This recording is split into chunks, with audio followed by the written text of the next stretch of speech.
All right, welcome, good evening, good evening. So welcome to Heart of the Bride's first annual Together is Better dinner. Let's call it a celebration dinner. Now, some of you might be thinking, dinner? Really? Where? All right, I promise you dinner's coming. I apologize, slightly late start. Had some issues with the grill. Want to make sure we're giving you guys fresh, hot meal. But dinner is coming. But we want to go ahead and get started. We've got a full night planned. And I promised Brian that I would be done talking and have you guys out of here by midnight tonight. So clock is ticking. I don't want to break that promise. I hate doing that. So we're going to get started on that. My name is John Anderson. And unfortunately for you guys, you're stuck with me tonight. I'm the MC. I'm the host. There it is. And I had this whole spiel of some really, I thought, funny dad jokes. My wife might tell you a little different. But because we're running behind, lucky you guys, I'm going to bypass all of that. And you don't have to listen to any of it. Yes, yeah. Good. So anyways, at the end of the day, it's not about me, right? I appreciate everyone coming tonight. We got a full house, and we're also streaming this live. We've got partners all across the country. And so I can pass all that because it's not about me. It really, tonight is about you. Each and every one of you. Tonight is about Heart of the Bride. What they do. Tonight, the most importantly though, is about the orphans, the at-risk children that Heart of the Bride serves and disciples. And that's what it's really about. So keep this in mind, right? What tonight is about as tonight goes. Because Heart of the Bride has never done this before. I have never done public speaking like this. How did I get roped into this? I'm going after my brother after tonight. I thought it was going to be a very small family affair, 15, 20 people, and then all of you showed up. So if 2020 could get any worse, I don't know. So anyways, keep that in mind. Bear with us. Be patient, right? All right, I'm just going to be up front. It's not going to go perfect tonight, right? I am going to be fumbling through this event tonight, but it's okay. Again, keep in mind why we're here. We can't do it without you. We need you. Heart of the Bride needs you for this mission. So keep that in mind, and I promise you, you will have a wonderful evening tonight. So let's officially get started. Let's get to the important stuff. I want to introduce to you Brian Chrisman. He's the executive director of Heart of the Bride. He is yada, yada, yada. All right, at the end of the day, that doesn't matter. All right, I've only been up here 5 minutes, but I feel like we're family, so I want to really tell you who Brian Chrisman is, right? I've got the cheat sheet here, so this is the legit, real stuff. All right, if you don't know him, he's been married to Sonia, his beautiful wife, for 26 years. All right, if you do know Sonia and Brian, she is the better half, for sure. Everyone knows that. All right, 6 children, 2 grandchildren. Brian is a grandpa. I don't know what moisturizer you use, but I'm going to find out, and I'm investing in that company for sure. Served in the ministry for over 20 years before joining Heart of the Bride. 3rd generation to serve in the ministry. 3rd generation musician. Now, if you have not heard Brian play the flute, it's heavenly. It is heavenly. He wants you to know he would have been a 3rd generation golf pro, but he had to focus too much on the flute. It just didn't get there. But most importantly, Brian and Sonia, they are passionate about serving and discipline, which is exactly what Heart of the Bride is all about. If you will, just please, let's give a warm welcome to Brian Chrisman. Thanks, John. We demonstrated the fist bump for you, right? Because you never know what to do, right? Do we shake hands? Do we fist bump? Can we hug? I mean, listen, I appreciate you all so much tonight because that's what we've all done, right, when we come in here. What can we do? Hey, thank you for that intro, John. By the way, John, when you finish a prayer, you say amen. Am I right? That's all right. I'll disciple him later. He's in our small group, so that's okay. We'll take care of that later. Amen. Amen. Right? Okay. Yeah, well, I thank you also. Thank you to you for being here tonight. Man, 2020 has been what? I don't know. And there's still another storm maybe coming. I mean, it's what else can happen? But listen, it's been such a crazy year being separated and lockdowns and stuff. We felt led, mid-June, July, just look, if they'll let us do it, if things happen, we want to get together because together is better, right? We're tired of being separated. Our staff was great. The Heart of the Bride staff adapted to, being at home and Zoom meetings and all that. But then, it was crazy. When we finally got back together in the office, it was like a breath of fresh air, like, oh my goodness, we need to be together. And so it was really natural when we said, what are we going to call this? What does God want to say? And it was, together is better. So thank you for being here tonight because we're here united by a common theme and a common faith. And so I'm thrilled to be here. My goodness. So thank you for the intro, John. Yes, that is correct. I am in a long lineage of golfers, but I am not one of them. It should have been there. My golf game not only stinks, it's way more embarrassing than that. If you are bidding on anything tonight, you might have noticed in that auction that one of the items has my last name associated with it. It's a handmade, handcrafted, hickory-shafted putter. Now, I think I know the guy that's already bought that. So, yeah, he already claimed it. But yeah, my father made those. My father makes handcrafted, hickory-shafted golf clubs. He's a great golfer, still holds some records at Montevallo University. His father, though, Odie Chrisman Jr., started that company in 1945. He was not only a professional golfer, he played on the PGA Tour, and he's in the Alabama Sports Hall of Fame. So now, I'm very proud of these facts, but when I share them, the next question is always, oh, so do you play? Now, I don't really know how to answer that because in a general sense, yes, right? When I hit the ball, it typically goes in the right direction, kind of, but I'm not really great at it, right? It's not, the sports gene did not land here, okay? Now, thankfully, there were a couple other things that came down through my family. One was ministry. My grandfather served as pastor. My father served as pastor. My grandfather was a great musician, played all kinds of instruments, also owned a music store. He was kind of an entrepreneurial guy. My father played trumpet, sings, very great. And so those landed on me. And so my wife and I served as in worship ministry for 20 years. Sports gene, no. But listen, that lineage, that heritage is important to me and what they did pass down to me. And that kind of brings me to this because I wanted to point out something about this picture. So this is my family. Now, we don't all live in the same house, so don't be like, oh my goodness, right? No, don't get scared. My oldest daughter and her husband, who are down here, and their two kids, our grandkids, they have their own home. Our second oldest daughter, right there next to me, is in college, but the rest of us do live in the same house. And so that includes my father-in-law. We are very blessed to be a multi-generational household, have our father-in-law with us, who is Tony Gibson Sr., right? So his son, Tony Gibson Jr., founded Heart of the Bride in 1998. But what I want you to know from this is that the heart of compassion, of love for the Lord, love for His Word, love for people, comes from Tony Gibson Sr., who was a pastor for over 40 years. And so he's with us here tonight. And so I just want to say thank you for your faithfulness, because in a real way, this right here flows from that godly heritage. And so it's important to us to acknowledge that tonight. So thank you so much. So that also answers a very real question, because if you listen to the rest of my bio, you might be thinking, well, now he was a worship pastor for 20 years. Why in the world and how in the world is he now leading Heart of the Bride? All right, so the short answer is I married the founder's baby sister, right? That's the quick path. But that's really just the beginning of the story that God had planned for us, right? So if I'm being honest, we watched Heart of the Bride be founded and start and grow, but we didn't really share the burden for orphan care for many years. I'm just being honest. It wasn't something it wasn't for lack of compassion. It wasn't for a lack of knowledge. I mean, we were genuinely moved by the stories we heard, not only from Tony and Faith, but just others.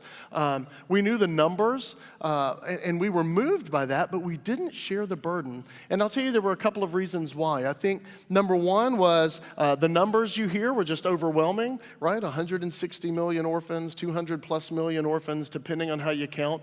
Seems like something you just can't touch, right? It's way beyond me. But also, even though we knew it was real, it wasn't something that we had experienced, right? We hadn't been in the trenches, in ministry, had our hands in it, until the year 2008. So in 2008 was a real marker year for us. It was the first time I was able to travel to Kenya with a team to a Heart of the Bride orphanage, House of Hope, and work there. Now I was a part of, there was one team doing a VBS, one doing construction. Now I was on the construction team. Don't let that fool you either. I was busting rocks. I have no skill in that. I did learn how to mix concrete on the ground though. I was very proud of that. But that's it. But in the mornings, at night, in between, we could go in, and we did, and we would play with the kids and get to know them. They had 5 6-month-old children that they had rescued that year right after birth. One of them was this guy. His name was Julius. And I got to spend a lot of time with Julius, and he kind of took my heart. And so holding Julius there and looking at him and seeing the scars he still had on his neck from where his mom tried to strangle him and then she just threw him away. I mean, that's the truth. You know, I held him and I just wanted him to know that he was loved. Right in that moment, I mean, I had 4 kids by this point, so I was looking at him like, my goodness, what if this was one of mine? I want him to know that he's loved. And it was in that moment that God got rid of all the numbers, all that stuff, and he said, you know, you can do something for this one. You can do something for him. You can do something for the 28 other kids in this house, and you can do something for the kids they have yet to reach. And so that was a marker year for us. Now, I didn't come home and we didn't leave our church and immediately go to the mission field, but that burden began to grow. A few years later, Sonia got to go, and then after that, we began to return every year together. In 2013, we took our 2 oldest kids with us, and they were able to experience that. And then it became a family burden. It became something that we were all touching, we were all a part of, and we felt called to the mission field. We thought we were going to Kenya, right? That's where our heart was. But something else was happening. God was drawing our heart together with Heart of the Bride in this. The vision that God gave us as people who love discipleship was not only to feed and clothe and house kids, but to see them discipled, to see them grow to maturity in Christ, right? So that the kids we worked with, we started seeing long-term, like what's going to happen to them when they leave? We want to launch them into this world as faithful believers to serve and share the gospel and live productive lives. I realized that was the same burden I had for my own children, my biological children, right? And that's what we wanted to see in them. Well, that is deep at Heart of the Bride. And so as we began to learn that and know that and share with Tony, in 2015, he said, hey, I need someone to come and head that part. And so God called us. So that's that right there, that shared vision for the long-term care and discipleship of these kids is what inspired us and called us to leave a comfortable salary at a church that we loved to become self-funding missionaries and not even to go someplace exotic, right? To stay in the States. And listen, the Emerald Coast is beautiful, don't get me wrong, but we had our hearts on Kenya. But God called us to do something different. But that same calling is what also caused us at the beginning of this year to accept the call to come and lead, right? When the call came, we said, yes, this is what God has called us to do. And so at Heart of the Bride, we share that vision as a staff. In fact, there are a lot of times we sit around the table and we're discussing the hard things of orphan care, right? You want to think it's all glamorous and they all respond well and they all go through the program and they love the Lord. They don't, okay? And we have to have those hard conversations when our college students are not being honest with us and their grades aren't good. And we have real guidelines we have to follow now. We've got a discipline.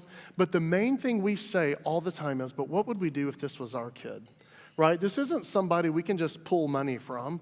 This is one of our own. They are a Heart of the Bride child, and we share that vision. So at Heart of the Bride, we're not just about feeding, clothing, and educating. we're about discipling kids to maturity in Christ so that when we launch them out, when they graduate, we see them in this world as missionaries. Listen, we see them as missionaries for their area. We're reaching the world through them. So this year, right, it's odd year, it's COVID-19, it's 2020. So I was able to travel a few times, and then I got grounded, and I've done a ton of Zoom meetings. How many of you are experts at Zoom now? Listen to the moans, of course. We're tired of Zoom. I wish I'd bought stock in it, but we're tired of it now, right? So, but as I've done that and WhatsApp video meetings, we've had to work through a lot of challenges this year, but I've also been encouraged because after 16 years of dedicated orphan ministry, 2004 is when we really focused on orphan care, we're beginning to see the extended fruits of what God has done through Heart of the Bride.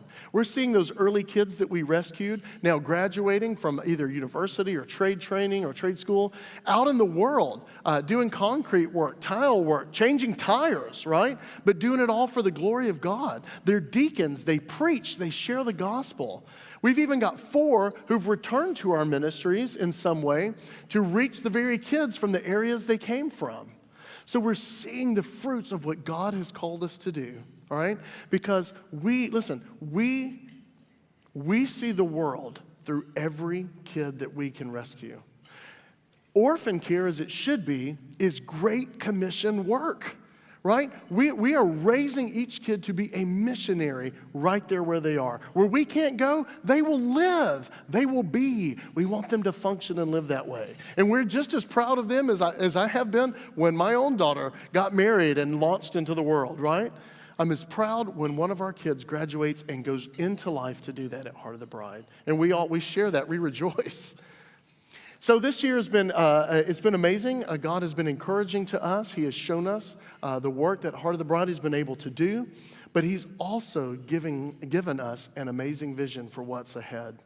Because in each one of these areas where we minister, right, Haiti, Zambia, India, Kenya, he's giving a future. We're standing on the horizon looking at opportunities for even greater ministry to expand our boundaries, right? In Kenya, we just completed our school building, so when things reopen, we have an even greater reach into the village of Kithanyo and the surrounding area. In Zambia, we have a second residence home opening that will be able to take in 10 boys quickly, but listen, there's a drop-in center that's going to allow us to go in and actually reach more street kids. So, and then in India, we're waiting on the government there to decide what we can do, but either way, our partners there have a vision for even greater reach into the slums of Bangalore. So God is continuing to give vision and to give opportunity, big opportunities that, yes, require big commitment, they require big resources, right? It's big, but I'm going to tell you what anchors me this year. I remember back to our first staff meeting. When I came in January, whatever the first Monday was in January, we sat down and we had our first staff meeting and we were praying going, okay, God, here we are. What is it you have for us this year? As we prayed through refocusing and recommitting to what God had called us to, one of our staff members prayed this. She said, hey, God, I feel like you're telling us to pray big prayers. Why would we not pray big prayers? Because we serve a big God. Why would we not expect you to call us to and to do big things because you're such a big God? And so coming out of 2020, going into 2021, with even still all the uncertainty, we know that God has called us to big things and greater things in 2021. And it's going to require a group effort, right? Because together is better, right? We can't do this alone. No one can do this alone. And so tonight, listen, I'm here to share with you what God has done, what God's done in our lives, the vision ahead. But listen, it's going to require a group effort. It's a big goal and a big dream, and it's a big vision from the Lord. It's going to require big stuff. And I'm just here to tell you, listen, God is doing it, and we're praying about it. We're going for it because He has called us to it. And so to keep doing what God has called us to do, right, we didn't get to have the mud run this year, right? Who missed the mud run? Oh my goodness, missed the mud. This table missed the mud run. This is the heart of Mud Run volunteers up here. But listen, so look, so we've got challenges, but to do what God has called us to do and to continue to do it, we're praying for it. God is going to supply it. We need $120,000 to keep going.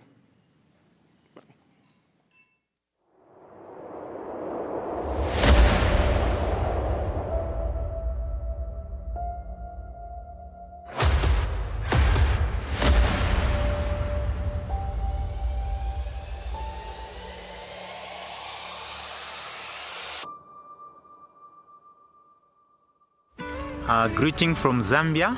My name is Godfrey Karuba.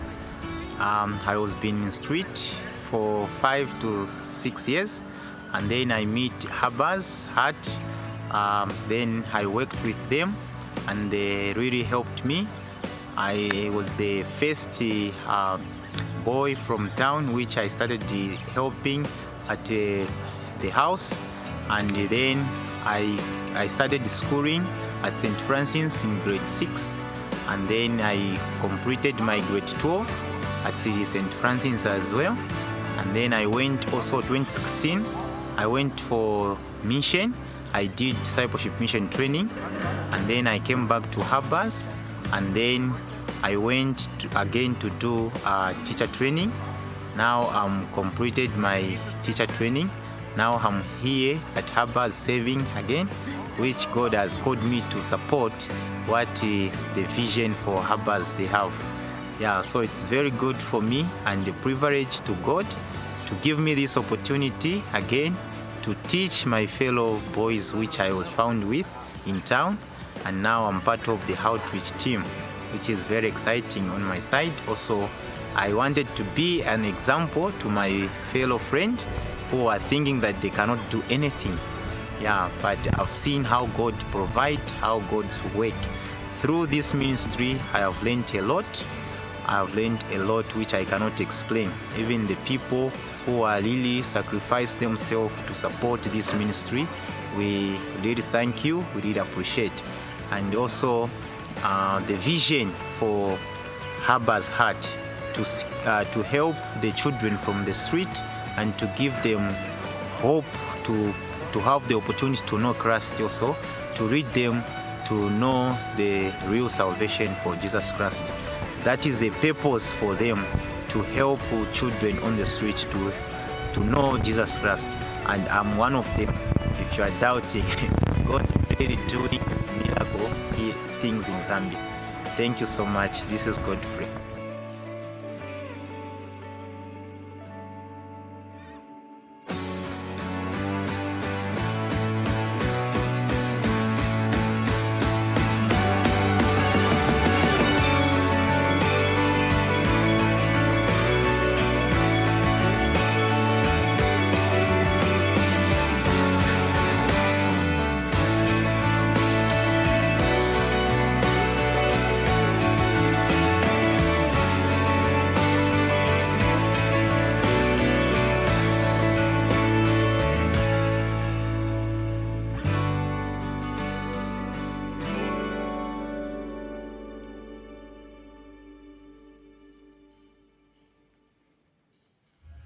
Wow. I don't know about you, but that gave me chills, right? What an awesome video. What an amazing story, right? Godfrey is what makes Heart of the Bride different, what makes it unique. Help us help more people like Godfrey. All right, so we're going to start off tonight with a cool little game. We've got more gifts. Tonight, again, I said it's all about you, so we want to get you some gifts. We want to get you some gifts. So as we kick off tonight, let's do this. Who here has a smartphone? Come on. Who here is going to give me their smartphone? I'm kidding. All right, so let's play a game. Every table, if you're at it, every table has a possible of getting one gift, so it's a little bit of competition. Let's see who gets it first at the table. All right, so hands away right now. I want the first person at each table that can get out their smartphone, get on the Wi-Fi network, all right, it's Crosspoint Public, and then go to heartofthebride.org first. Get it out on your smartphone, hold it up. We got a gift for you. Go, go, go, go. Whoever can get out. All right. So we're going to pass you out a gift. This is an awesome gift. You'll love it. It's very personal. But if you're the first at the table, get on your smartphone, get out, go to heartofthebride.org. Heartofthebride.org, heartofthebride.org. On there, when you got it open, hold your hand up. We're going to get you a gift. Got it. Good. Let's get this going. Whoever gets there first, you're going to get a gift. Here's why it's important. I want everyone to go to heartofthebride.org and click on the auction site. All right, ladies and gentlemen, this is truly why we're here. We couldn't do Mud Run. Heart of the Bride raises almost $100,000 a year with Mud Run. This year, it's this event. All right? So as we were getting together and meeting, keep looking it up. Keep getting to heartofthebride.org and just looking through this as I'm talking here. As we were looking at how we could fundraise, how we could get this in, we sat and we're talking together what we can do, and we thought, why do people show up to the Mud Run? If you've ever been to the Mud Run, it's such an amazing experience, right? And we concluded it's the experience. So keep that in mind. The reason I say that is tonight we've got an awesome auction. Got 68 items. You passed through some of them as you came in. You can go to the website right now. You can see all 68 items up here. I'm going to talk about a few, like that Top Gun one. Are you kidding me? You get to be a fighter pilot? You can't tell me no one in here didn't think of, oh, I could have been a fighter pilot. Here's your chance to prove it. The experiences. All right, as we're getting together and we're pulling this auction stuff, keep this in mind. We knew if you're going to be here tonight, you got a lot of cool stuff. So in that auction, we got some cool stuff. I want you to think about that. I want you to go. But I really want you to focus on some of these experiences. Why? Because that was what will set apart Heart of the Bride. And for you to understand, when you are donating for this experience, when you are bidding on this, you are going to give the experience of a lifetime to an orphan or an at-risk child. Keep that in mind. All right, I want you to go after these experiences. I want you to put a smile on your face, because when you're doing that, you're not just getting stuff. We can get stuff anywhere. You're passing on an experience to a child that's not going to get that. Doesn't have that opportunity. Keep that in mind. All right, so everyone's there. Let me highlight a few items. Machu Picchu, you can see it up here. Anyone been there? I have. It's one of the coolest places in the world if you've never been. One of the 7 wonders out there. This experience is amazing. You can bid on it right now. The value of that is, well, I'm just going to say it's priceless, right? You're going to Machu Picchu. You can use the voucher up to 2 years, so you don't have to go next week. Although, who wouldn't want to get out of the country right now? Just saying. I don't know. You can go up to, it's for 2 people. Includes your flight. Includes your hotel. You're staying at Cusco. It's one of the most beautiful cities in the world. I've been there. It's amazing. Includes a beautiful train ride into how you get into Machu Picchu. I'm telling you, this is an experience of a lifetime. And right now, if you bid on this experience, did you know that 93% of every dollar that comes in goes right to the children? Bet you didn't know that. Heart of the Bride is unique. They differentiate themselves because they have an independent audit come in, and they realize that their admin fees, you know what Brian and Mike and what the whole team has to do? They run it on 8%. You can't get a corporate company in here that does that on 8%. Heart of the Bride runs lean. Why? Because your dollar makes a difference, and they're putting it where it makes a difference. So keep that in mind as you've been. You got Explore, you got Machu Picchu. What's up next? What do I have? We got a family vacay. Oh, come on. If you got a family, are you serious right now? The vacay package. This is unbelievable. I believe this is right here in Destin. You're getting a condo right on the beach, up to 6 people. I won't get mad at you if you just go.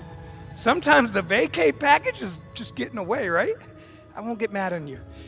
Keep in mind as you're looking, we put a lot of thought in these experiences. And I know they're not all cheap, but that's not what we're looking for. We're looking to help people like Godfrey.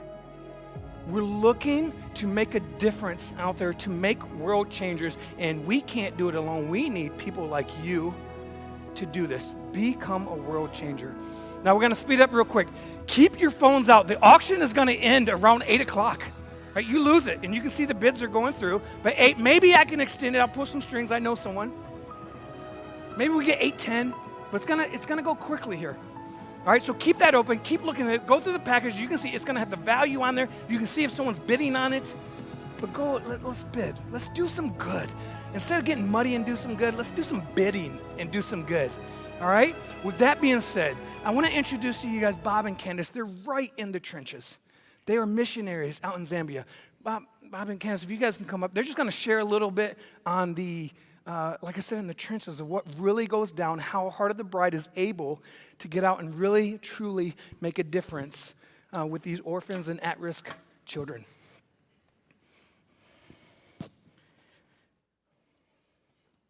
Hello. Good evening. Thank you. Thank you, Brian. Thank you, Table 9. We're so excited to be here. There's very few Heart of the Bride events that we can attend. We thought for sure we were going to be able to make it to the mud run this time, but that didn't work out. But And I'm kind of glad it didn't work out. But we are here in the States on our furlough, and I just wanted to give you an idea of who we are and what we do, and then Bob's going to give you an idea of why we do it. This is a picture of us, and this picture was taken 14 years ago, right before we left for Zambia. This picture was actually taken at Camp Timpuchi, where my husband had been a director of the camping program for the University of Florida for 7 years. And God called us to Zambia through Heart of the Bride and through what he was doing in Tony's mind, the board's mind at Heart of the Bride. They wanted to start a project for the kids on the streets in Zambia. And so that was us when we left 14 years ago. We had 8 children. A lot of people thought we were crazy, losing our mind, going to Africa with 8 kids. And then after that, this is a picture that was taken in 2018. So now we're up to 11 of our own children, 1 adopted Zambian boy, 10 of our own birthed, and then we have 3 married into our family as well. And so now we have 3 grandchildren and 1 on the way. So the family has definitely blossomed, but so has the amazing work that God has done in Zambia.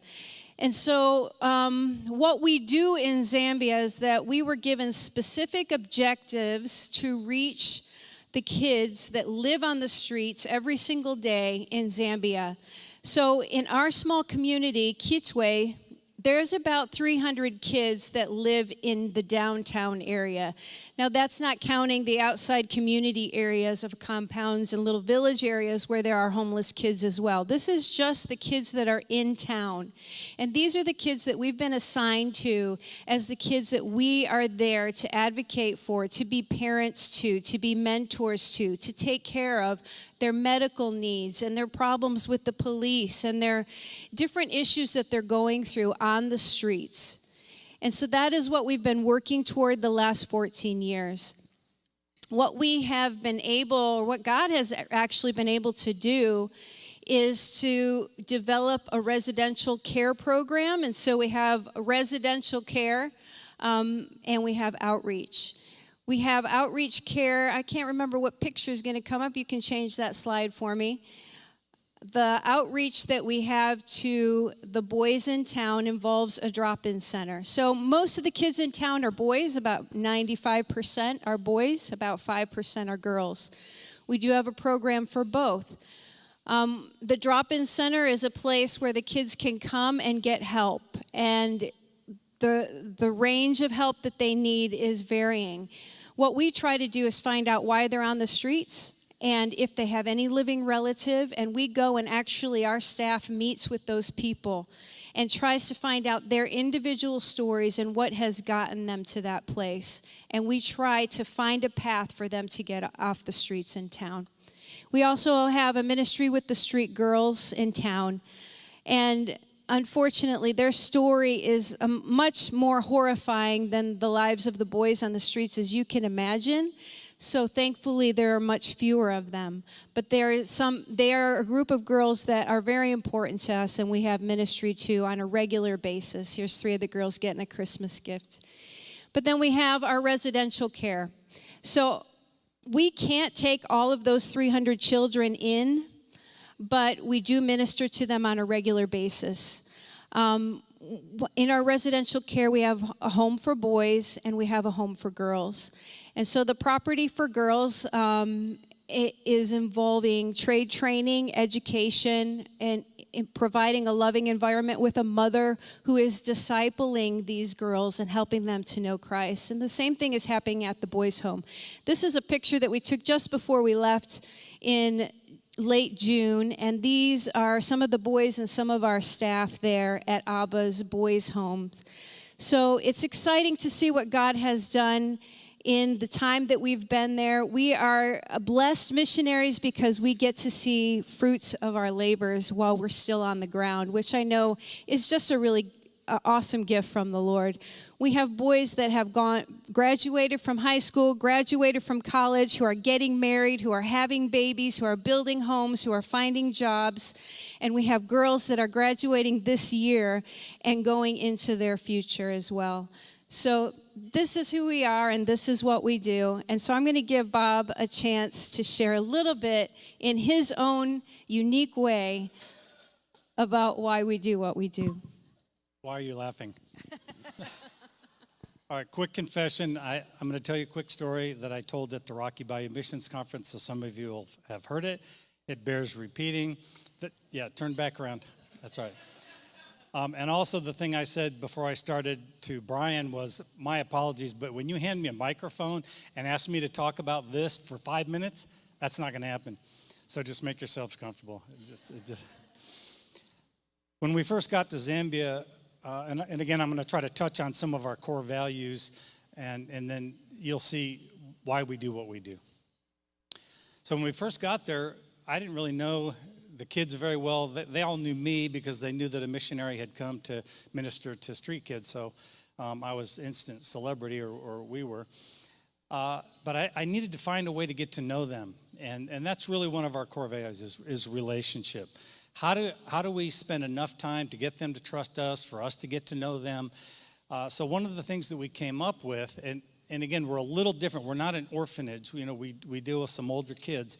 So the beauty of that is work projects. So we can make these kids work. It's a beautiful thing. It's a great concept. If you need to borrow some, I think we can probably, get some of these guys. They're good, strong, hard workers. So I thought, look, I need some help on the property that we have. I'll go into town. I'll pick up 5 or 6 of these kids. We'll take them out of town where they're, sniffing drugs, and we didn't get into all the details of some of that. But I'll get them out of town. I'll feed them lunch. They can sleep, take a nap under a tree for an hour, and then, work for a couple more hours. And they get paid. Okay, I paid them like $1, so, there's an incentive there. I actually did ask them, if you stay in town, how much money can you earn? And in translating currency and all that, okay, about $1. So I said, you know what, I'll feed you lunch and give you the $1. So it kind of generated a little more interest than originally. So I started going into town to pick up about 5 or 6 kids that would, that could fit in the van. And I met one kid, his name was Lawrence, and he was really helpful. He was really consistent about showing up, and I thought, I could even target this kid for a little bit of leadership among the boys. And he would always be there, and he would always have 5 or 6 kids that he would go into the marketplace and say, hey, don't forget we're working today. And so that worked out really well. You take a kid that you identify some potential and kind of invest in them. I also had a young Zambian man named Sam Sakala, and he would help me because, a lot of the kids don't speak great English, so I needed somebody to help translate. Plus, he knew the culture and the subculture. There's a subculture of street kids. It isn't part of the Zambian culture. So it's a whole, just another whole level. So Sam was helping me out with that. And I'll also emphasize that in ministry, it's a great idea to find somebody in a foreign country that's on the ground, that's solid and secure, and you invest in them as well. So I had that going on with Sam as well. He was very helpful. So we would go into town. I'd pick up 6 kids, take them out to the property, and we'd work a little bit. Before we got out of the van, we would usually have a word of prayer. I'd use it as an opportunity to talk to the guys a little bit. And again, this is nothing more than relationship developing. I'm getting to know them. And so that was a way for them to start trusting me as well. So one day, we're getting out of the van. We had just had a prayer together. And as soon as everybody's out of the van, I'm looking around, and I said, Sam, did I give you my cell phone? And he's like, no. He said, where did you put it? And I said, well, it's right. It was just between the seats. I had set it down right here. Bob, do you realize that all the boys that just got off the van just walked right by your cell phone? Wow. Mistake. Mistake number one, somebody had taken my cell phone. So I talked to Sam about it, and I said, do you really think one of these kids would have taken that cell phone? Well, of course. These are kids that have nothing. You don't tempt them with something that they just don't have. I mean, it's not even reasonable to expect that they wouldn't do that. So yeah, I was hurt by it. But anyway, so we spent the day. We tried to find, talk to the boys individually and find out who might have taken it. But then Sam said to me, he said, look, it's rainy season. Whoever took your phone isn't going to leave it here. There's no shelter or anything. He goes, whoever took it out of the van is going to bring it back with them. So I'm like, wow, that's some wisdom there. I would have thought they could have hidden it somewhere. So as the boys finished their day of work, they all lined up, and we opened up the van door, but then I said, yeah, let's just wait here for just a minute. So they're all here, they're lined up, and Sam says, okay, now we're going to search each of these kids because one of them has your cell phone. Okay, Sam and Lawrence was helping out. Lawrence searched these guys. Wow. It's a little different culture over there, and they don't have some of the boundaries that we have. You ever been to TSA in the airport? No, that's not this. This was a search. These boys were going deep. They were going to find my cell phone no matter where it was, and I was like, could we get arrested for this? I didn't know what was going on, but anyway, they were going to find my phone no matter what. So as the boys, they searched each of the kids. I mean, they're checking in their shoes. They didn't all have shoes, but the ones that were wearing shoes, they were checking to make sure the cell phone wasn't in there. They checked everywhere, and I don't need to overemphasize that. So they get out, one by one, they're getting on the van, and we get to the end of the last kid, and they hadn't found the cell phone. So I said, let's just go. And so Sam started to get in the minibus, and Lawrence had already gotten in. And Sam said, can I talk to you for a minute? So I walked over, and he said, we didn't search everybody. I said, we did. He said, we didn't. I said, you're going to search me? It's my phone. He said, no, we didn't search Lawrence. I said, Sam, Lawrence isn't going to do that. We've picked him out as one of the leaders, and he's helping us out, and he would not do that to me. Bob, we didn't search Lawrence. Wow. Lawrence, come here. So there goes Sam doing the TSA deep dive. He's up to his elbow. Mr. Walker, I have your cell phone. Wow. What a huge disappointment. I know that some of you are sitting here thinking, why would you tell me that? This is nothing but disappointment. This isn't a happy, great story that you want to share with people because this is just failure. This is disappointment. This was me being stupid, leaving my cell phone there.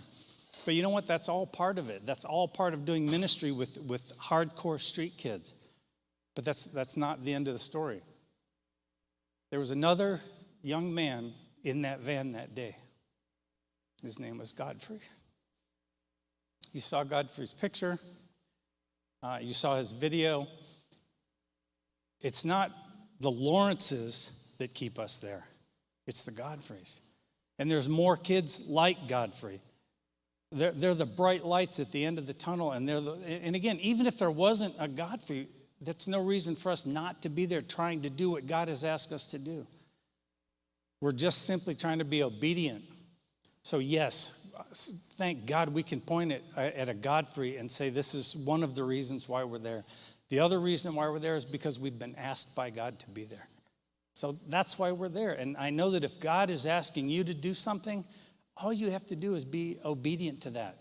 Whether you're a goer or a sender or a giver or a taker, whatever it is that God has asked you to do, whether it's right here in Niceville or who knows. I'm not even discounting that some of you might not be sitting in one of these chairs again next year. You might be somewhere else. If God is asking you, listen, if Bob Walker can go to Zambia with 8 kids, you can go anywhere. You can do whatever God asks you to do. So let me just encourage you with that. Just be obedient, and hopefully God will give you a Godfrey. Did you have something you wanted to add to that? Yeah, I just wanted to encourage you about the opportunities that are coming in the ministry. Right now We've left our team back in Zambia, and we keep in regular contact with them. And they're already calling and asking about how we can start our programs in 2021, what they're going to be able to do, how they can reach the kids in the streets. And so it's exciting for us to begin that dialogue, but it's also challenging because there's certain things I can't give them direction in because of our lack of funding.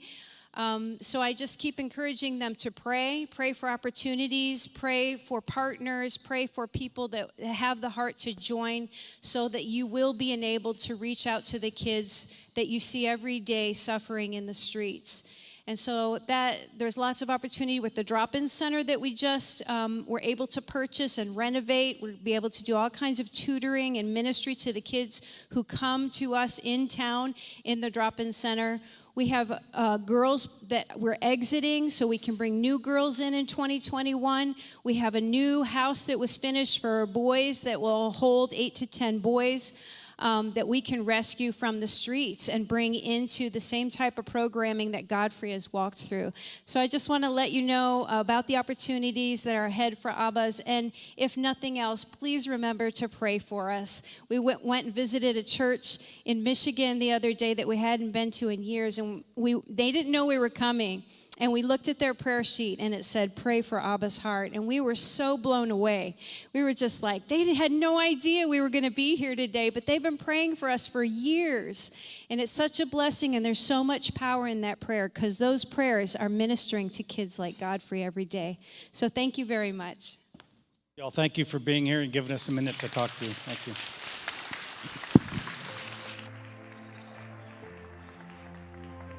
Wow, thank you, Bob and Candace. That was awesome. What an amazing story, right? Right? It seems to me that it keeps getting back to people like Godfrey, right? So I could tell you right now that we could have people come up story after story after story on what Heart of the Bride is doing and how many children they are affecting and changing their life. But we want to be cognitive of your time and get you out of here before midnight. So we won't go too much on that. But however, the auction is still open.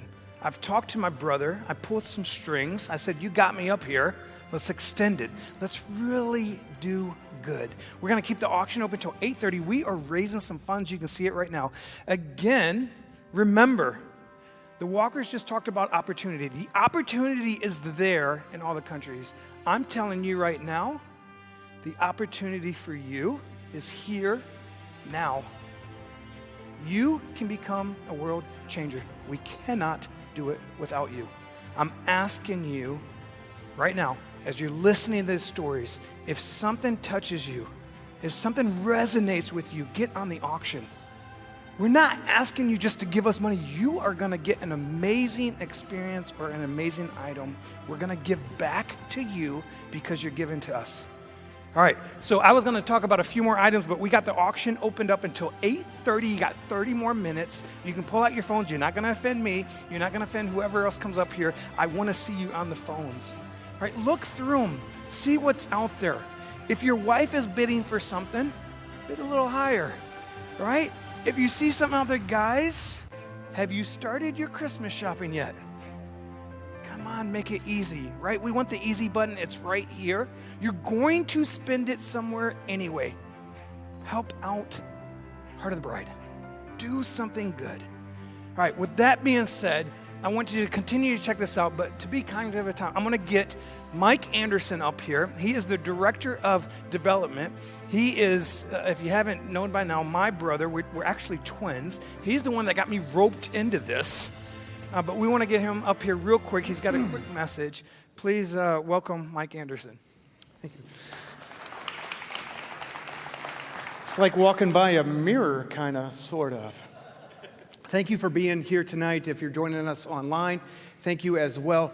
I do want to give a quick thanks, a big thanks to our event sponsors. We couldn't have pulled this off without them.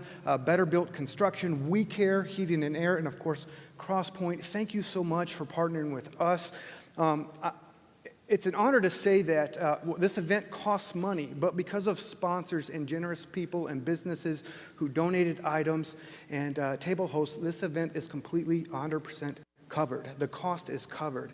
And so what a blessing that I can give that report. But thank you for your support.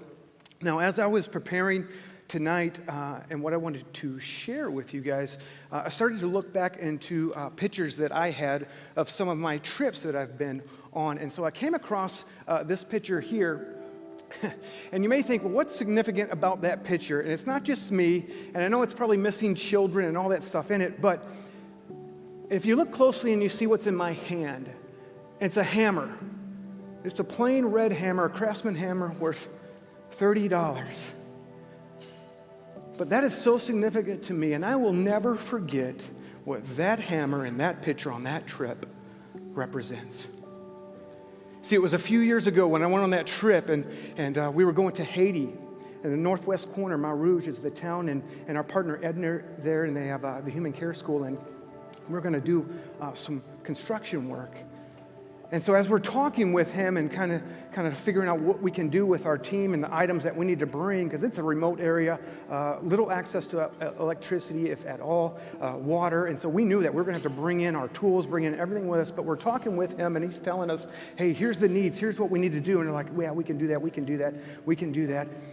And then he said, I just want to let you know that it was a few months ago that we had this hurricane come through, and the village just got torn up. The roofs were just damaged majorly all around these houses. And the school took some damage, but not a lot, but the village, the homes. Can you help with that? And the team were thinking through that, and we had to just be honest with Edna and go, Edna, we can't meet that need for everyone, but we can do it for one. You know the greatest needs. You know the family that needs it the most in that village. You pick that one. We're going to pay for the supplies, and when we come there, we'll put a roof on that house. And that was unique because usually we don't do this. We're just focused on Human Care School. So we head to Haiti, and we had a full week, Monday through Friday, and the schedule went something like this. We get up in the morning, have breakfast, head out to the school. It was a long walk, and we had a kind of a VBS style with the kids where we'd teach them and had games, and then we'd feed them lunch, and then we'd send them off, and then we'd do work projects there at the school and building benches and painting and some other stuff. And then we'd end there about 5 o'clock, and we'd walk back down to Ednier's, eat quickly, and then there was a handful of us. We went to this family's house to help put this roof on. It was a young man and his wife, and he had 3 young kids. Single home, one room home, very small property. But that Monday night we showed up and started working on his house, and we would work till it got dark. And then we did that again Tuesday, and we did that again Wednesday, and then Thursday came, and I'm looking at the team and talking to them and go, hey, listen, we got to finish this roof project tonight, Thursday night, because Friday, when we come home, we're going to be tired. We're going to have to pack up. We're leaving early Saturday, so let's get it done tonight. And so we got there, and we're scrambling to try to get this roof done. And we're working, and we're hoping we could get it done before dark, and that didn't happen, but we're keep going, and we're actually taking our cell phones out to kind of flashlight on the cell phone thing to finish this roof. But we did it. It was dark. But I remember getting off that roof, and a man and his wife came out, and they were just smiling, just happy as could be. And they couldn't speak English, and I couldn't speak French Creole, but we could see it on their faces, just the gratitude and the thankfulness. And so we kind of said our goodbyes, and we picked up our tools, and I really thought that was the last time that I would see that family. And so the team, we headed back to Ednier's. And we get to his house, and I'm putting my tools away, and I notice my hammer's gone. That hammer. I couldn't let that go. It bothered me so much. What happened? Did I drop the hammer? Did I drop it in between? Did I leave it there? Did someone take my hammer? Why don't I have this hammer? A $30 hammer, but I could not let that go. I was so downcast, so frustrated with it. Was it my mistake? And I knew that, man, if I go there tomorrow, it's not going to be there. It's gone. Someone has a nice hammer now.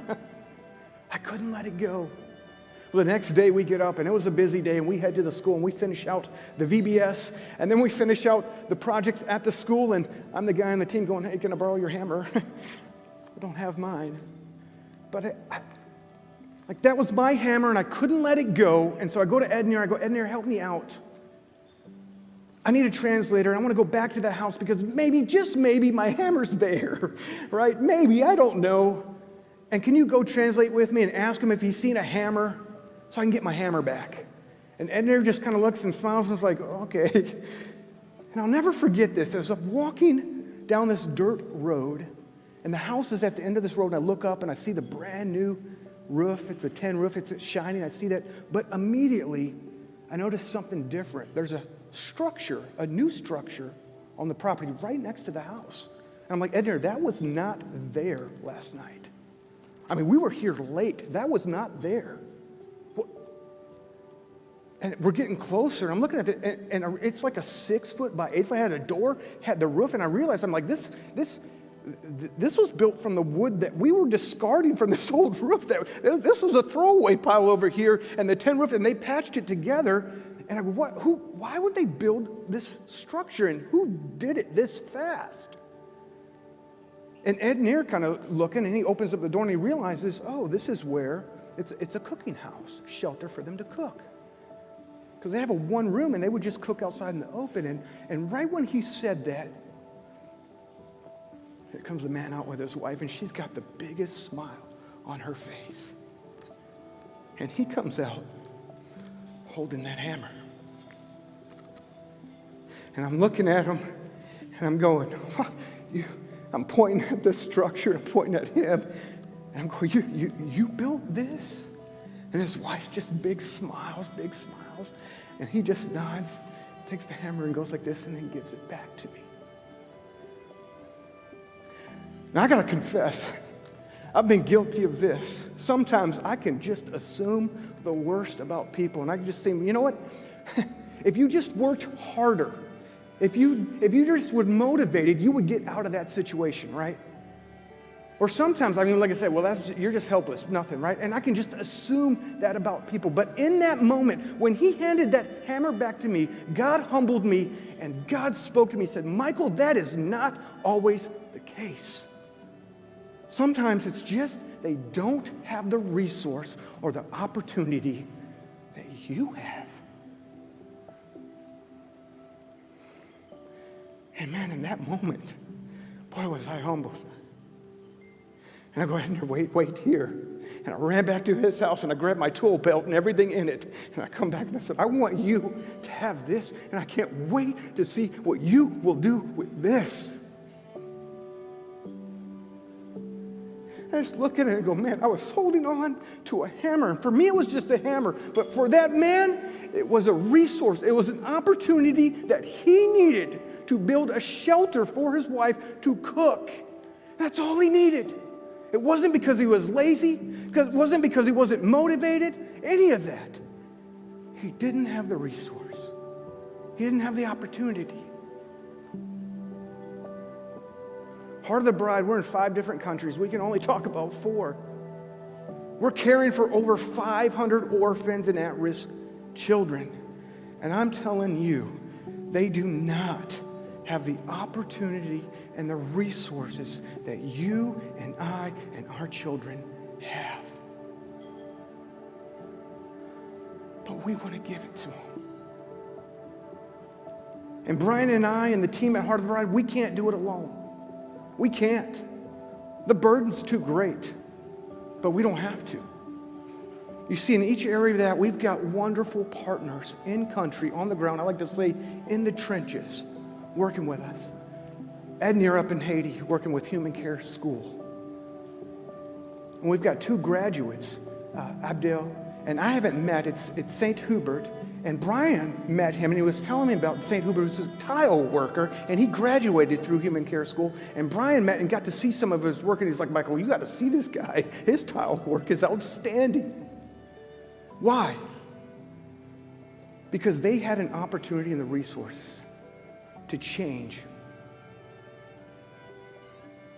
to do something, to have that opportunity. I think of our partners in India and Grace and her team. And man, have they had challenges with the government. And they're ministering to the kids in the slum, the poorest of the poor. I've been there and I've walked through it, and I can't even fathom going, you live here? And I'm taken away. But they're reaching those kids every day. And this year, even with COVID, here's a challenge, right? In March, the school has been shut down, right? We had it here, and then all of a sudden, when they go back, they say, well, we're just going back to online learning. The kids in the sub, they don't have access to the internet. They don't have computers. They don't have electricity. How do we do this? And Grace, she's like, no, I'm not going to take that. We have education. They're not just going to stop. I'm going to fight for these kids. And she managed, her and her team, to go and round up old used smartphones.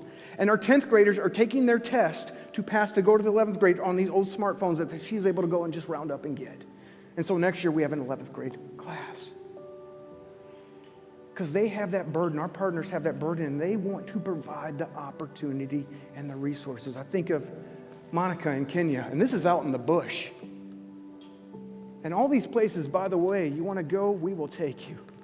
But this is out in the middle of nowhere in Kenya, out in the bush, and she has a heart for that village and for these kids. And COVID hit them, and you know how it affected us in the States. It affected each one of ours just as hard, if not harder. And they shut everything down.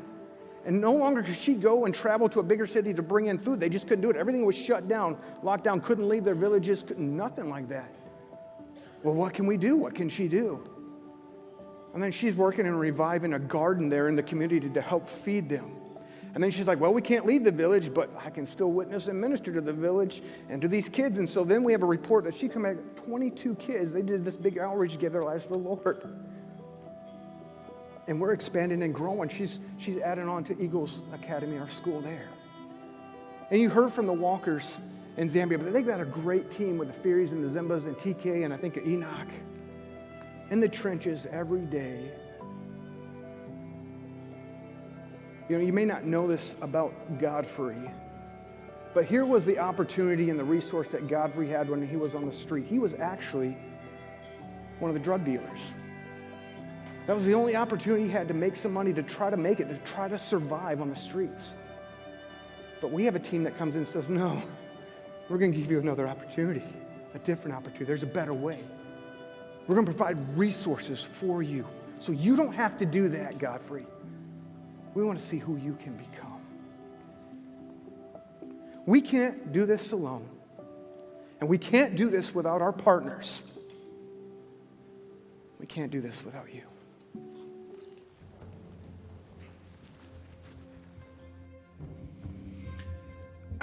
Wow. I was not ready for that. Right? That's my twin brother. I've known him almost my whole life. And a hammer. A hammer. I've never heard the hammer story. Wow. All right, so we're going to wrap up here. It's getting towards the end of the night. We want to get you home. I know you got babysitters. So we want to get you home at that time. But before we do, before we wrap up, the auction is still open for another 13 minutes or so. We can't do it without you. Go online. If you're at home watching right now, go on the auction site, bid. You're going to get something cool, and you're going to be a world changer. Before we go, before we end, I've got a few more things I want to ask. You guys you've been so kind, you've been so gracious. Just bear with me. All right, before we go, I want to get real, as if anything we've done before wasn't real. But I trust tonight that each and every one of you had a great meal, that your stomach is full. And I trust tonight that each and every one in here, you're going to go home, and you're going to turn on your lights to electricity. You're going to get in your comfortable pajamas, maybe watch the news. Don't do that. Don't ruin your night. You're going to get in your comfortable bed. You're going to go to sleep tonight on a full stomach. You're going to wake up in the morning. You're going to get breakfast. You're going to get lunch. You're going to get dinner. And then guess what? Repeat. And repeat. And repeat. Tonight, we've seen it all over the world. There are orphans, there are at-risk kids. They're gonna go to bed tonight without a meal. They're going to bed hungry. Not only that, they're gonna wake up in the morning.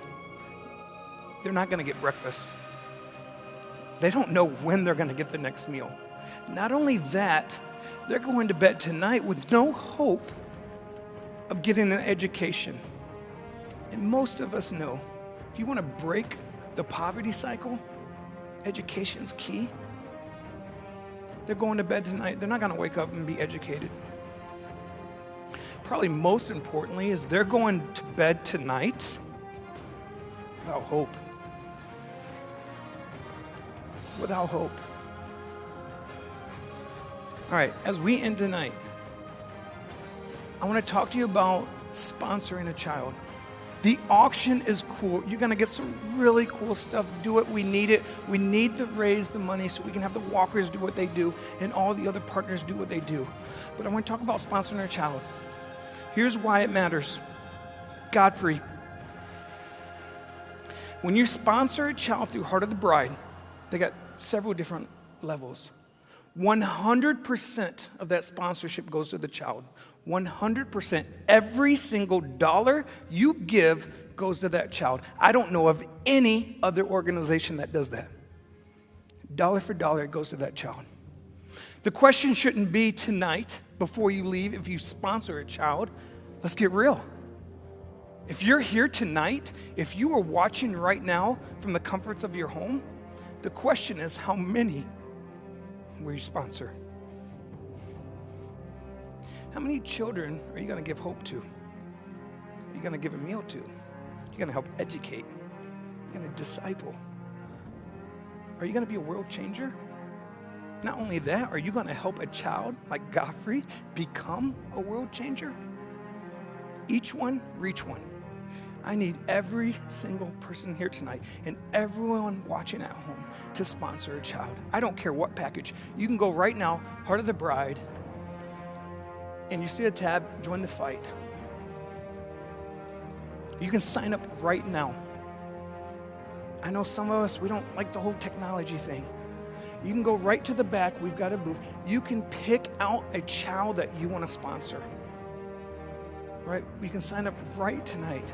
I'm asking everyone here tonight, not if you will sponsor a child. Come on, you're here tonight. You are blessed. I'm asking you, how many will you sponsor? Not a single dime of that goes to anyone at Heart of the Bride. It goes all to the children. That's number one. But wait, there's more. Don't get the sales guy up here, right? Number two. Before you go, Heart of the Bride had this great program called Kids Change. Right? And the idea was it to go around to churches and to other events and literally just get spare change. Because spare change to us is nothing. It's a cup of coffee. But spare change to someone like Godfrey will change their life. Right? Here's the problem. I got a big heart. I want to give my change. It's just change. Pull out my wallet. Who does this happen to? Who carries cash anymore? No one carries cash anymore. So they developed a new program. We call it Round Up. Here's what you do. Right now, again, I'm trying to get commitment. Do this for the children. If you text Kids Change to 26989, you can do it right now. The first 40 people that do this and show us, we've got a gift. It's all about gifts. It's all about you tonight. We've got a gift for you. We want to thank Elo for sponsoring that. It's these high-end mugs. You can get them at Target, you can get them at Macy's. They're really cool. They retail at around $25 to $30. That's yours for free for simply signing up to Roundup. Here's how it works. Right now, text Kids Change to 26989. You're going to register. You can link up a credit card. You can link up your debit card. You can set a max. For example, $20 a month. It won't go over that. You go and you buy gas, you buy groceries, and you spend I'll use a perfect example. You go get gas. Who gets perfect $20 on gas? I never get, oh, you're good. You go get gas, you spend $19.97 or $20.03. Guilty. the remainder of that change securely rounds up and goes to the heart of the bride. That's it. Listen, if you're going to do it for the easy button. I hate math, right? If you're keeping track of your budget, forget about 1997. Just say 20 bucks. It makes a difference. Right now, the first 40 people that sign up for this kids change, you're going to get a free high-end coffee mug on us. It's a $25 value. You can set a limit, but I'm telling you, that helps Heart of the Bride set a budget so they can go out and change the world, so they can give hope to children all over the world. Do that for me. All right, final thing, and then we're going to let you go here. Everyone in the middle of your table, if you look, you're going to see cards with a pen or pencil. I think everyone's got pens. If you could, please grab that for me. Do me a favor. Humor me. I promise after this, I'm going to let you go. If everyone could grab that right now, and if you're at the table, hold each other accountable. Make sure everyone's grabbing these cards. I want you to look at it real quick. Here's the final ask. I challenge each and every one of you to grab this card, and if you look at the front, you're going to see 1, 2, 3. 1, 2, 3. Here's what I want you to do. I want you to think of someone you care about, someone you trust, someone you love, someone you have a relationship. I don't care if they're a coworker, a friend, a family member, somebody you care about, someone you can talk to. My challenge to each and every one of you tonight is to take this card, write down 3 names. Everyone can do this. 3 names that you are going to talk to about Kids Change, it's right on here, the Roundup program, or sponsoring a child. 3 people. If you're here with your significant other, with your spouse, no cheating. Do it separately. Write 3 names down. It can be fun. Collaborate, see if the names match. If they do, you can share together. If not, no cheating. Write down names. I challenge each and every one of you tonight. Be the change that someone else out there needs. You're simply talking. You're simply sharing. As Mike, as Brian, they all said, we can't do it alone. Each one, reach one. You've given for auction, you got cool stuff. Sponsor the children. 100% of the funds goes to that child. Round up. Everyone here can do this. And finally, maybe the most important, write 3 names. Challenge yourself. Fold it up. Keep it with you. When you go tonight, when you go to bed, put it next to your bedstand and challenge yourself within a week, you're going to share to those 3 names. Can I count on you to do that? Is that too much of an ask?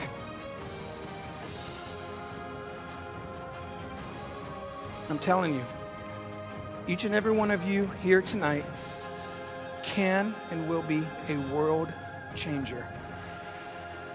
The opportunity is there. We want to thank you for your time and just for working with us. This is the first time we've done this. So we thank you for being patient with us. We thank you for waiting a little bit on the food and working with us. Before we officially close, I want to give a big shout out and actually get the Heart of the Bride team up here, right? Any organization is only as good as their people. Let's get them up here. Let's do a big round of applause. I want Brian just to give a thank you. They couldn't have done this without all the volunteers. We couldn't have done this without each and every one of you. Give yourself a round of applause. Come up. This is the Heart of the Bride team. This is the leadership. This is who, in and out of the trenches, make it happen every day. I told them they're going to have to come up and each one give a joke. That didn't go over too well. But we really sincerely mean it. Thank you. I'm going to hand it over to you, Brian, for some final words. Well, and we are missing 2. One is quarantined, right? This is 2020, Carol Boykin. And then one, Holly Moore, is at a family wedding, so couldn't be here. The wedding was delayed because of? Yeah, there you go. You got it. Yeah, so they couldn't be here tonight, but this is the team that God has blessed us with. And let me tell you something. I am so blessed to work with them. This event, I mean, I feel like I haven't done much. They just did it. And those of you that volunteered, hey, so many servers tonight, all volunteer. Give a round of applause to the servers. And we only gave birth to 3 of them. The rest of them just volunteered, right? So, yeah, they had masks. You couldn't tell. But, yeah, so I want to thank them. We want to thank Crosspoint Church for hosting us tonight and the incredible media team, Crosspoint media team that jumped in here, plus Chris Quinlan, who came in to help us. And listen, I want to thank Amy. So Amy is our office manager, Amy. But you see how she's dressed like a chef? Because Amy and her son and her husband, and then a friend, cooked all the food tonight and did all that. So thank them, yeah. Hey, I do want to give a shout out to tonight. We do have 2 board members that are here with us tonight. Mary Beth may already be out there because she's going to be meeting some people out there. So Mary Beth is the one. If you bought an auction item tonight, Mary Beth is going to be waiting out there to help you claim it. Our chairman of our board, Adam, is here. Adam Swan. Yep, shout out to Adam Swan. Drove down from Gadsden, Alabama just for this, and tomorrow he's driving back home. So, and then our incredible staff. Again, I just want to say thank you to you guys. You are awesome, and you bless me every day, and it is always a pleasure and an honor to serve with you. So, thank you. Final round of applause. Again, as we're leaving, remember, if you go and show that you texted Kids Change to the 269, please go to the back table. You're going to pick up your free gift. If you did an auction for an item here, you can go right out to the side. You can pick that up right now.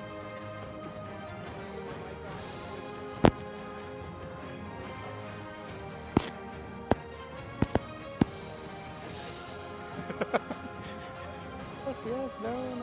He's never done this before. Rookie. Back up. Okay, real quick. Sponsoring a child, it really is a big deal. We realize Mud Run has always been a big fundraiser for us. This event will be a fundraiser, but strategically, we know that we cannot just rely on events. We need monthly ongoing support. Sponsorship and Kids Change is a way that you can do that. And I know some of us, we just want the easy button, and you can do that. You can go to heartofbride.org. You'll see Join the Fight, Sponsor a Child. You can just do that. Some of you, though, you may want more relationally, and you're like, no, I want to pick a child. We have children that you can pick tonight. When you head out towards the back, you'll see a sponsorship table. So if you actually want to go and look at a picture and pick out a child, you can do that, all right? And so I just want to make sure that you are aware of that opportunity. Thank you again. Anything else? No? So if you did buy now an item like Mr. Scott who bought the putter, then you'll just go out these back doors, go to the right, and Miss Mary Beth will be there to greet you for that.